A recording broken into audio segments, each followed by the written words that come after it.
वाहिगुरु जी का खालसा, वाहिगुरु जी की फतेह जी। संगत जी, अनहदनाथ चैनल को जरूर सब्सक्राइब करें और वीडियो को लाइक करें ताकि ये वीडियो और भी संगत तक पहुंच सके। मैं गुरु जी के चरणों में यही अरदास करता हूं कि वाहिगुरु जी आपकी सारी अरदासें पूरी करें। वीडियो शुरू करने से पहले गुरु जी के जो भी प्यारे इसको देख रहे हैं वे कृपया अपना वाहिगुरु जरूर लिखें ताकि हम गुरु जी के चरणों में आपकी अरदास जोड़ सके। ये धन्य गुरु रामदास जी के पावन जीवन का वह विस्तृत वृत्तांत है जो एक अनाथ बालक के जेठा से शहंशाहों के शहंशाह बनने की आध्यात्मिक यात्रा को दर्शाता है। गुरु रामदास जी का प्रकाश 24 सितंबर 1534 को लाहौर की चूना मंडी में हुआ। उनके पिता भाई हरदास जी एक साधारण और धार्मिक प्रवृत्ति के व्यक्ति थे और माता अनूपी जी ममता की प्रतिमूर्ति थी। परिवार में सबसे बड़े होने के कारण उन्हें जेठा, जेठा का अर्थ होता है प्रथम या बड़ा, कहा जाने लगा। परंतु विधाता ने उनके लिए कठिन मार्ग चुना था। जब वे मात्र 3 वर्ष के थे तो उनकी माता का साया सिर से उठ गया। नहीं थे कि 7 वर्ष की आयु में उनके पिता भी परलोक सिधार गए। जिस आयु में बच्चे खिलौनों से खेलते हैं उस आयु में जेठा जी के कंधों पर जीवन का भारी बोझ आ गया। उनके रिश्तेदारों ने उनकी दरिद्रता देखकर उनसे मुख मोड़ लिया। अंत में उनकी नानी उन्हें अपने साथ अमृतसर के निकट बासर के गांव ले आईं। आर्थिक तंगी इतनी थी कि नानी उबले हुए चने घुंघनियां तैयार करती और बालक जेठा उन्हें लाहौर और बासर की गलियों में बेचते। वे चने बेचते समय भी परमात्मा के नाम का सिमरन करते रहते। यदि कोई भूखा साधु या जरूरतमंद बच्चा मिलता तो वे बिना पैसे लिए उसे चने खिला देते। उनकी निष्कपट मुस्कान और मधुर वाणी के कारण लोग उन्हें बहुत स्नेह करते थे। एक दिन बासर की संगत तीसरे गुरु अमरदास जी के दर्शन के लिए गोइंदवाल साहिब जा रही थी। भाई जेठा जी के भीतर एक आध्यात्मिक प्यास जगी। वे भी अपनी चनों की टोकरी लेकर संगत के पीछे पीछे चल दिए। जब वे गोइंदवाल पहुंचे तो गुरु अमरदास जी के दर्शन करते ही वे निहाल हो गए। उन्हें लगा जैसे उन्हें अपने खोए हुए माता पिता और ईश्वर दोनों एक साथ मिल गए हो। नानी से कह दिया, अब मैं यहीं रुकूंगा और गुरु की सेवा करूंगा। गोइंदवाल में बावली साहिब 84 सीढ़ियों वाला कुआं का निर्माण कार्य चल रहा था।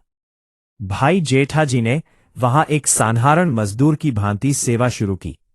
वे अपने सिर पर गारे और ईंटों की टोकरी ढोते। सारा दिन धूप में काम करने के बाद भी वे थकते नहीं थे। रात को जब संगत सो जाती तो वे उनके गंदे कपड़े धोते और सुबह के लिए पानी भरते। वे लंगर में बर्तन मांजते और संगत के जूतों को अपने रुमाल से साफ करते। उनकी सेवा में दिखावा नहीं बल्कि पूर्ण समर्पण था। गुरु अमरदास जी उनकी सूक्ष्म सेवा को देख रहे थे और प्रसन्न हो रहे थे। गुरु अमरदास जी की सुपुत्री बीबी भानी जी स्वयं सेवा की मूरत थीं। एक बार जब गुरु अमरदास जी ध्यान में लीन थे तो उनके पीढ़े चौकी का एक पाया टूटने लगा। बीबी भानी जी ने सोचा कि यदि पाया टूटा तो गुरु जी का ध्यान भंग हो जाएगा। उन्होंने तुरंत अपना पैर उस पाए के नीचे लगा दिया। पाया नुकीला था और वह उनके पैर को चीरता हुआ अंदर धंस गया, जिससे खून की धारा बहने लगी। जब गुरु जी ने आंखें खोली तो वे अपनी बेटी की सहनशीलता देख दंग रह गए। उन्होंने वरदान दिया कि तेरी संतान का प्रकाश पूरे संसार में फैलेगा। जब बीबी भानी जी के विवाह की बात चली तो माता मनसा देवी ने गुरु जी से कहा, अपनी बेटी के लिए कोई सुंदर और नेक वर ढूंढिए। गुरु जी ने पूछा, तुम्हारी नजर में वर कैसा होना चाहिए? माता ने खिड़की से बाहर देखा जहां भाई जेठा जी सिर पर मिट्टी की टोकरी उठाए चले जा रहे थे। माता ने उनकी ओर इशारा करते हुए कहा, इनके जैसा। गुरु अमरदास जी ने मुस्कुराते हुए ऐतिहासिक शब्द कहे, भली कही, जेठा ही जेठा वर्गा है। इस प्रकार 1513 में भाई जेठा जी और बीबी भानी जी का विवाह हुआ। विवाह के बाद भी भाई जेठाजी के स्वभाव में कोई बदलाव नहीं आया। वे गुरु के दामाद होने के बावजूद एक साधारण सेवक की तरह मिट्टी ढोते रहे। एक बार लाहौर से भाई जेठाजी के कुछ अहंकारी रिश्तेदार गोयंदवाल आए। उन्होंने देखा कि उनका दामाद कीचड़ में सना हुआ टोकरी ढो रहा है। उन्होंने गुरु अमरदास जी से कड़वे शब्द कहे, आपने हमारे कुल का अपमान किया है, अपने दामाद से मजदूर की तरह काम करवाते हैं। गुरु अमरदास जी ने शांत स्वर में उत्तर दिया, यह कीचड़ नहीं बल्कि दीन दुखियों के माथे का तिलक है। यह टोकरी नहीं बल्कि राज तिलक का छत्र है। जेठाजी मिट्टी नहीं ढो रहे बल्कि तुम्हारे और तुम्हारे पूर्वजों के पापों की मैल ढो रहे हैं।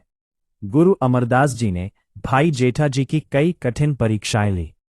एक बार उन्होंने थड़े चबूतरे बनाने का आदेश दिया और 7 बार उसे तुड़वाकर फिर से बनाने को कहा।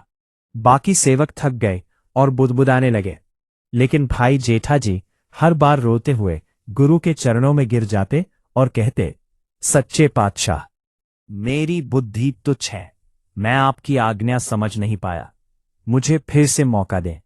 उनकी इस अटूट विनम्रता को देख गुरु अमरदास जी ने उन्हें अपनी उत्तराधिकारी घोषित किया और वे गुरु रामदास चौथे नानक कहलाए।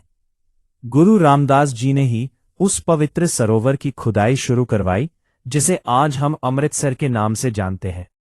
उन्होंने ही संतोखसर सरोवर का निर्माण भी किया। उन्होंने देश विदेश के व्यापारियों और शिल्पकारों को बुलाकर वहां बसाया, जिसे गुरु का बाजार कहा गया।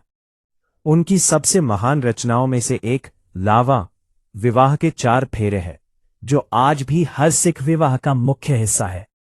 उनकी बाणी गुरु ग्रंथ साहिब में 671 शब्द भजन के रूप में दर्ज है, जो आत्मा को परमात्मा से मिलाने का मार्ग दिखाती है। गुरु रामदास जी का जीवन हमें सिखाता है कि नीच हो ऊंच करे मेरा गोबिंद नीच को भी ऊंचा कर देता है। अथवा एक अनाथ बालक जो सड़कों पर चने बेचता था, अपनी सेवा और विनम्रता के कारण धन धन गुरु रामदास बन गया। कवि बल्लभ जी कहते हैं कि गुरु रामदास जी की महिमा का अंत नहीं है।